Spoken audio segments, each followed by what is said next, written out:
y'all, welcome back to my channel. If you are new, you already know what to do. But go ahead and hit that subscribe button below. Today's video is going to be about the big chop. I am done with you. I've been really looking forward to getting to this topic. So originally I was gonna title this video Do's and Don'ts of the Big Chop, but I thought about it and I was kind of like, at the end of the day, it's your journey, it's your big chop, so you can do what you want to do with your hair. These are just my personal opinions, and I decided that I wanted to make this more of an advice for doing the big chop. For those of you who know me, I mean, I've had short hair since sophomore year of high school, right? So I've been in this thing for a while, but I just started going natural about 3 summers ago. But I've had short hair for a while. My mom has short hair, so this is nothing new to me. But for my journey, I didn't actually do the big chop. I actually took it step by step. So in middle school, my hair was right above my collarbone maybe. And I just started taking it step by step. The first step I took was I cut it into a bob. Then when I got tired of that, I shaved one side off. Well, no, let me take that back. I did an asymmetrical, so I had shorter hair on this side and then it was longer over here. Then I shaved it off. I shaved off one side when I got bored of that. Then I just cut it short. So me personally, I took it step by step. I had never done a complete big chop before, but because I have short hair, I mean, I know what that's like. I know what it's like to cut all of your hair off. That can be a very, very scary thing, right? Because of the fact that a lot of people know that I wear short hair and that's kind of my thing, people always come to me when they're considering doing the big chop. And I always get the same, the same type of things. I want to cut my hair off so bad, but I feel like I'm not going to look right. I don't have the right face structure. Like, I don't have the right hair texture, right? You hear all of those things. All of those concerns are valid, and those are real concerns that women have when they're about to cut their hair off. This is kind of the season where I've been seeing a lot of women cutting all their hair off, which is amazing. Like, I love it. Join the dark side. Like, for real, I love to see women cut their hair off because it's a new journey and it makes you feel liberated when you feel confident in your short hair. But that's not always everybody's stories. I know a lot of women personally who have done the big chop and they were not happy with it. By the next week, they had a wig on. It was like, I don't even know sis anymore. I hate to say it. I hope I don't sound ridiculous. I don't know who this man is. But a lot of times it's kind of like, yeah, I'm wearing the wig because I don't like my haircut and I'm just going to wait for it to grow out. So to avoid, kind of avoid those things happening, I want to give you guys some advice. Now, if you see me looking down, it's because I'm looking at my laptop, just because I have some really important points to make. Do not, I know I said this is not a do's and don'ts video, but I just want to make this very, very clear. Do not compare yourself to others when you're about to do the big chop or after you do the big chop. You don't know how many times I have seen women, look at a haircut. They're like, ooh, I'm going to do that. When I do the big chop, I'm doing my hair just like that. It's going to look just like that. And then when they cut it off, they're like, what happened? My haircut is the exact same. Why I don't look like her? Sis, y'all don't have the same hair texture at all. A lot of times we looking at some pictures on Google, Pinterest. Sis got a whole different hair texture and you're like, ooh, that's cute. I'm gonna look like that with that haircut. No, you're not. And that's not a bad thing. There's nothing wrong with not looking like the woman who inspired you to big chop your hair. That's what makes you unique, right? If you're not like big on dressing up, like you're more of like chill, you like to wear hoodies, sweats, jeans, all that, that's cool. But keep in mind that when you cut all your hair off, and you still walking around in the sweats and the hoodies and the jeans, you're gonna look like a little boy, okay? I'm not gonna hold you up. When I am like on my chill days, I'm just going to the grocery store, I got sweatpants on and a hoodie, like and nothing else on, like nothing fancy on or nothing like that. Like, I mean, I gotta just look like a little boy, and that's just the reality of it. That's what comes with that short haircut, right? So, you know, switch it up, start dressing up a little bit more, you know, maybe doing a little, you know, little something to your face or filling in your eyebrows. You know, something real simple that can make your haircut really pop out. Because you don't want to just cut all your hair off and then it's just like, okay, I just got short hair, but I didn't really do anything else with it. So with short hair, it accentuates your features, right? Your features in your face are going to pop out more, which means you gotta pop out more. Especially now that the weather's about to break, and once this whole stay-at-home order is over, start dressing it up. Like, if you're not really into like dressing up, you don't gotta do nothing real fancy, but something as simple as, you know, changing from a hoodie to a cute sweater and some earrings and maybe putting on a little lip gloss. That could be all the difference that will make your haircut look that much better. Give your hair time to transition. This is a common problem that I see with women when they cut their hair off, when they cut it all off and they're going natural. So this doesn't necessarily apply to women who do the big chop and then, you know, put a relaxer in their hair or something. I'm talking to the women who cut all their hair off and keep it natural. That's the whole point of it being called going natural, right? Your hair is in its natural state. So you have to give it time to bounce back to its natural state. And honestly, you may not even know what your natural state looks like because you've never had natural hair. You've always put product in your hair. And that's not to judge anybody, okay? That's not to judge anybody who puts relaxers in their hair. My mother is a whole hairstylist. I spent most of my life up until this point with relaxers and perms and all type of stuff in my hair. And that was cool when I was okay with that and having her maintain it. But as time went on, it became inconvenient and annoying. And I decided I just wanted to let my hair be natural. But in the beginning, it wasn't all cute, sis. Like, I mean, when I first cut my hair off and went natural, those girls were not popping, okay? They were like little, like little lip strings. Like, look, my whole earring then popped off.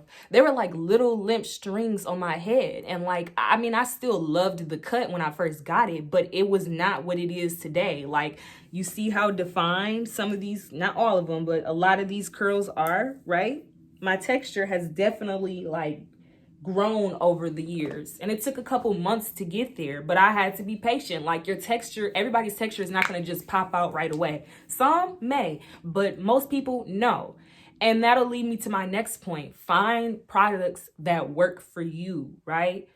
Everything is not going to work for everybody. So you can watch a million YouTube tutorials and reviews on Shea Moisture and Cantu and Carol's Daughter, but you really won't know what works for you until you go out to that beauty supply store and buy it and try it. You have to buy and try to figure it out. You won't always get lucky on the first try. Now, I'm not gonna lie, I got lucky on the first try. I started using Cantu, and after a couple months, it really like let my hair thrive.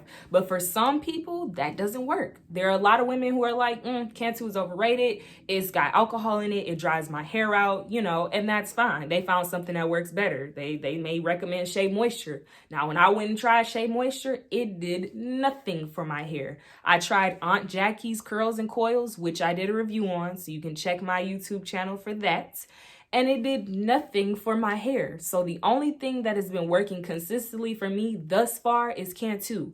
And it's also the cheapest. So I kind of got lucky there. But for you, Cantu may not work for you. And that's okay, because you may have a different texture. Your hair may hold product differently. If you are interested in the products that I use in my hair, I did bring them. So I use a basic shampoo. And I put this in my other review, in my other video where I reviewed Aunt Jackie's Curls and Coils. But I do use the regular shampoo, cream conditioner. Now this is what's really going to take your curls over the top. This is a curl activating cream. This is what really does a lot of the work when it comes to defining your curls, right? So a lot of that was just figuring out which products in that line were going to work best for me. Then I figured this out a little later on down the line.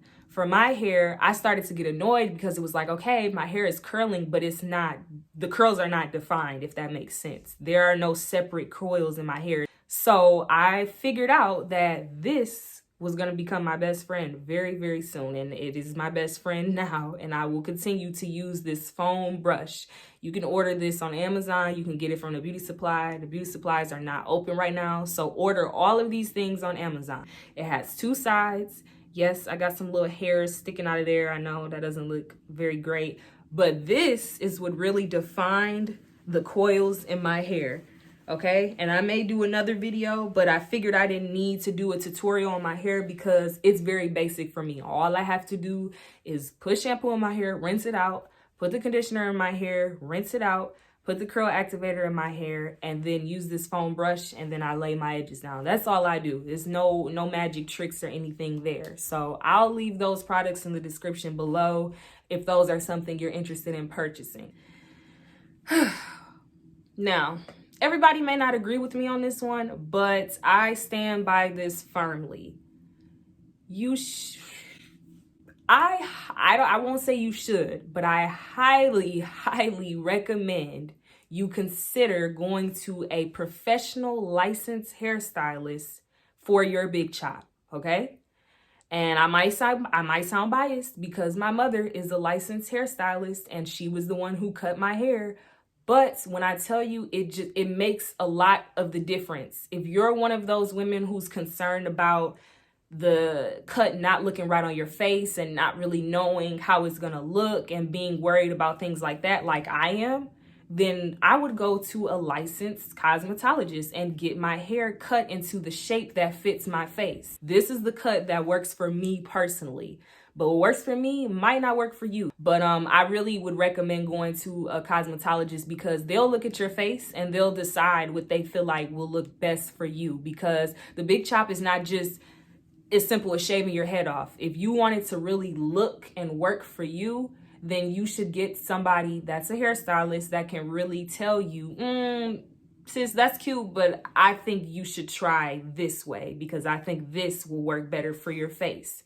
Now, I know women, I have friends who did the big chop and literally like did the big chop. Like they sat and, like cut it off themselves, right? And that's cool. It still ended up, looking nice. Some women do not have that emotional attachment to their hair. So salute to you because everybody can't do that. Me personally, I couldn't just do that. I couldn't just shave it all down really, really low and then just be like, cool, this is fine. I needed some type of uniform and shape to it. So that's my personal advice and recommendation. Have confidence in your cut, okay? That is my next thing of advice. There is a whole confidence that comes with that. And if anybody tells you different, they're lying, okay? Because everybody that I know with short hair that loves their short hair and that has kept it consistently for years, they have a different level of confidence in themselves to be able to rock that short hair. Because like I said, there's a lot of stigma and stereotyping that comes with women with short hair. Okay, especially Black women with short natural hair. To leave it in our natural state and for it to be short, it can be seen as masculine to some people, which, okay, that's your personal opinion. Whatever reason you choose to cut your hair off, that is up to you. But if you're cutting it off because you want to try something different, you want your features to pop out more, you can find a way to make it look feminine, right? But you have to have confidence too. The clothes is not going to just always do it for you. You have to be comfortable enough in your own skin to say, hey, I got short hair and I'm rocking it and I look good. Find your signature look. What I mean by this is, it's not going to just be, all right, I got short hair and that's it. And I feel like you should try to have some type of signature piece to go with your cut. So for me, it's the hoops. I can be wearing anything. Like I told y'all earlier, I can just throw on some sweatpants and a hoodie. But as soon as I put on these hoops, my look automatically turns more feminine, automatically. So figure out your signature look, whether that's the earrings, whether that's the makeup. So if you're really into makeup, doing up your face, man, a woman with short hair and a beat face is like It's golden, okay? So if you are A1 with the makeup, make that your signature look to make it look more feminine if that's the look that you're trying to go for, right? Coloring your hair, you know, having a certain hair color as your signature look. Or it could be something as simple as a simple part. In order for you to make it look good, you have to make it your own. You have to make yourself stand out. All right, so that is all that I have for you guys today. Thank you all for tuning in. If you have any questions and you're considering doing the big chop, look, I get it. We're in quarantine. You can't get to your stylist. At this point, it's like, oh my gosh, what am I supposed to do with my hair? At this point, I might as well just cut it all off, right? Some people might just be at that point. I get it. But if you are considering the big chop and you're still kind of hesitant about it, just reach out to me, ask me any questions you have. The reason why it's so important to be sure about the big chop is because once you cut all of that hair off, it's not growing back. At least not at that time. It's not going to grow back right away. It's going to take a lot of time to grow your hair back if you don't like the way it looks. I really do advise you to be sure about making that decision because you can't go back. You cannot put that hair on your head again. Like once it hits the floor, that's it. You can't put that hair back in your head. So you just got to work with it. So yeah, that's all I have. Thank you all for tuning in and I'll check back with you guys in my next video.